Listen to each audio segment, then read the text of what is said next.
Hi കൂട്ടുകാരെ, പ്രയ വ്ളോഗ്സിലേക്ക് എല്ലാവർക്കും സ്വാഗതം. ഇത് മത്തൻ്റെ തൈയാണ്. കടയിൽ നിന്ന് വാങ്ങുന്ന മത്തൻ്റെ വിത്ത് എടുത്തതിന് ശേഷം ഇതേപോലെ മുളപ്പിച്ചതിന് ശേഷം ഇതേപോലെ നട്ട് കൊടുത്തിട്ടുള്ളതാണ്. അല്പം ഒന്ന് തടയെടുത്തതിന് ശേഷമാണ് ഇത് നട്ട് പിടിപ്പിച്ചത്. ഇതേപോലെ വള്ളിയായി പടർന്നതിന് ശേഷം അതിലേക്ക് അത് കായൊക്കെ ഉണ്ടായി വന്നിട്ടുണ്ട്. ഇതേപോലെ നല്ല കെയറിങ് ഒന്നും ഇല്ലാത്ത രീതിയിലാണ് നട്ട് പിടിപ്പിച്ചത്. അതുകൊണ്ട് തന്നെ അതിന് വലിയ കുഴപ്പമില്ലാത്ത വലിയ മത്തൻ തന്നെ ഉണ്ടായി വന്നിട്ടുമുണ്ട്. ഞാൻ ഇതിൽ ചെയ്ത വളപ്രയോഗം എന്ന് പറയുന്നത് ചാണകപ്പൊടിയും പിന്നെ അല്പം ഒന്ന് വെണ്ണീരും കൂടെ ഇട്ട്, വെണ്ണീരും അല്പം കൂടി പോവരുത്, അല്പം ഇട്ട് കൊടുത്താൽ മതി. ചാണകപ്പൊടി കൂടിയാലും കുഴപ്പമില്ല, പക്ഷേ വെണ്ണീര് കുറച്ച് മതി. അതേപോലെ ഇതിൻ്റെ ചോട്ടിലായിട്ടാണ് അങ്ങനെ ചെയ്ത് കൊടുത്തിട്ടുള്ളത്.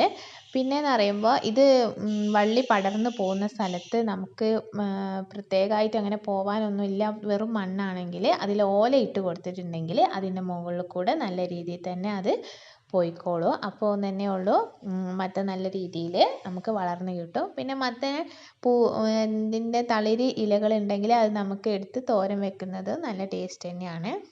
കടയിൽ നിന്നെല്ലാം വാങ്ങുന്നത് പോലെ അധികം വലുപ്പമൊന്നുമില്ലാതെ എന്നാലും ഒരു മീഡിയം അത്യാവശ്യം വലുപ്പത്തിലുള്ള മത്തനാണ് എനിക്ക് കിട്ടിയിട്ടുള്ളത്.